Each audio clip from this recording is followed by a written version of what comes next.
हमारे YouTube channel पर।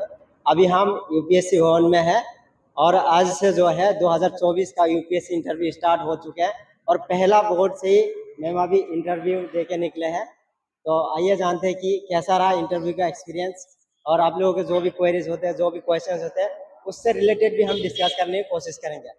सबसे पहले तो मैम आपको बहुत बहुत कंग्रेचुलेशन इस मुकाम हासिल।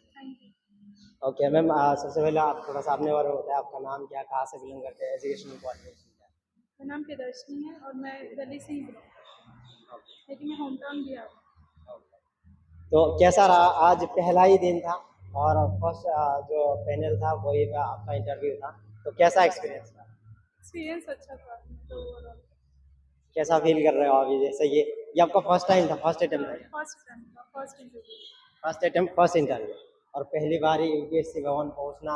और इससे पहले क्या फीलिंग थी जब आप एंट्री कर रहे थे, क्या सोच रहे थे, क्या चल रहा था दिमाग में? सब कुछ अच्छा ही होता है एट द एंड, मतलब कि hard work pays at the end. Okay, मैं थोड़ा सा जानना चाहूँगा आपका मीडियम क्या था, ऑप्शनल क्या था? मीडियम इंग्लिश था, ऑप्शन सोशियोलॉजी था। Optional sociology. तो कैसा रहा इंटरव्यू का एक्सपीरियंस, क्या पूछेगा आपसे, मतलब करंट बेस था या फिर आपके डेट से रिलेटेड, कहाँ से ज़्यादा सवाल? मतलब मेरे डैप से रिलेटेड था और ग्रेजुएशन सब्जेक्ट्स थे ओवरऑल, हॉबीज अच्छा, और ग्रेजुएशन में क्या कर रखा आपने? ग्रेजुएशन में इकोनॉमिक्स ऑनर्स। इकोनॉमिक्स वाला, तो उससे रिलेटेड क्या क्या सवाल पूछा जाए? उससे रिलेटेड जैसे इकोनॉमिक्स में पूछा गया लॉरेंस कर्व क्या होता है, जीनी कोएफिशिएंट, इसी सब से रिलेटेड, मतलब इकोनॉमिक्स का ओवरऑल सब्जेक्ट मैटर जो भी है। अच्छा, एक इकोनॉमिक्स है। मैम और कितनी उम्मीद लग रही है इस बार आपको? उम्मीद तो पता नहीं, लक बेस्ड होता है। एजुकेशनल बैकग्राउंड बताओ कि आपने कैसे कैसे पढ़ाई किया था, क्या कैसे? पढ़ाई जैसे सब करते हैं, यूट्यूब से ही पढ़ा था ओवरऑल। मतलब यूट्यूब से टोटल तैयारी किया था आपने? हाँ, यूट्यूब से ही पूरी तैयारी की थी जी और ओवरऑल मतलब सेल्फ स्टडी ही किया था। जी। आज मतलब कितनी देर आपकी इंटरव्यू चली? 30 मिनट्स अराउंड। 30 मिनट। तो कुछ क्वेश्चन ऐसा बताओ जैसे कि मतलब हम लोग देखते रहते व्हाट्सएप वगैरह पर कि कुछ ऐसा क्वेश्चन पूछते हैं कि आप कौन सा बस नंबर था, कुछ ऐसा पूछा, कुछ अलग सा क्वेश्चन? ऐसा कुछ भी अलग से क्वेश्चन नहीं थे सर, ओवरऑल जितना भी क्वेश्चन था मतलब डैट बेस्ड ही था और ग्रेजुएशन और ऑप्शन सब्जेक्ट के रिलेटेड था। प्रीलिम्स की कुछ स्ट्रेटजी बताइए, कई सारे कमेंट आते रहते हैं, बच्चे कमेंट करते हैं प्रीलिम्स के लिए क्या करना चाहिए? फिल्म्स के लिए तो जितना भी हो सके मतलब कि ओवरऑल न्यूज़पेपर फॉलो करना चाहिए और मंथली मैगजीन कोई भी एक, और ओवरऑल जितने भी स्टैंडर्ड बुक्स हैं ना वही बस मैटर करते हैं सबको, मतलब यूपीएससी में मोस्टली सबको स्टैंडर्ड बुक तो पता ही होता है जी। जो फॉलो करना। तो आंसर राइटिंग की शुरुआत आपने कब से किया था? शुरू दिन से ही आंसर लिख रही थी या क्या करती? आंसर राइटिंग मैंने फिल्म के बाद ही किया है, मतलब 3 मंथ वो भी बस एक ही मॉक लगाया है बस। स्पेशली मैम जैसे कि आपने बताया कि ये आपका फर्स्ट अटेम्प्ट था, है ना?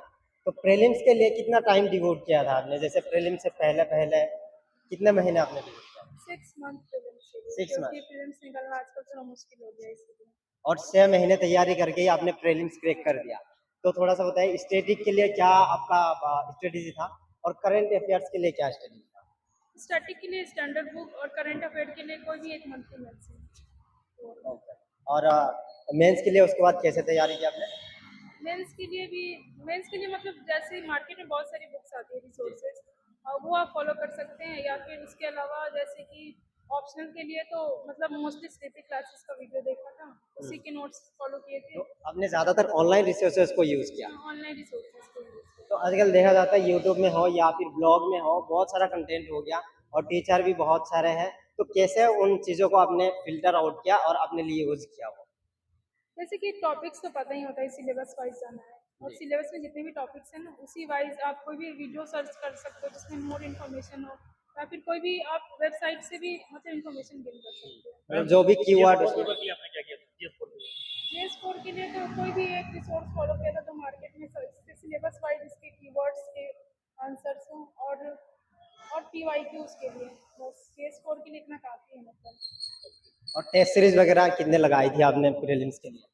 प्रीलिम्स के लिए टेस्ट सीरीज तो जितने भी ओपन मॉक्स होते थे ना कोचिंग के फ्री में, बस वहीं लगाया था फ्री वाले सारे। फ्री वाला मॉक्स ही लगाया, मतलब फ्री वाला मॉक्स यूट्यूब से कंटेंट, ब्लॉग वगैरह यही से आपका तैयारी हुआ है। और आपने मतलब फर्स्ट अटेम्प्ट में ही प्रीलिम्स भी क्रैक किया, मेंस किया, उसके बाद इंटरव्यू तक पहुंचे। तो क्या कहना चाहेंगे स्टूडेंट्स को जो घर बैठे तैयारी करते, क्या घर से ही आईएएस बना जा सकता है आजकल के दिन में विदाउट कोचिंग? हाँ, घर से भी बना जा सकता है, मतलब दिल्ली आने की इतना कुछ जरूरत नहीं आपने कोई कोचिंग वगैरह कुछ भी नहीं लिया? है, कोचिंग सिर्फ यूट्यूब से पढ़ के मतलब बन गई आईएएस। अगर आपका सिलेक्शन हो जाएगा फाइनल तो ऐसा थंबनेल लगा देंगे हम लोग, यूट्यूब से पढ़ के बनी आईएएस।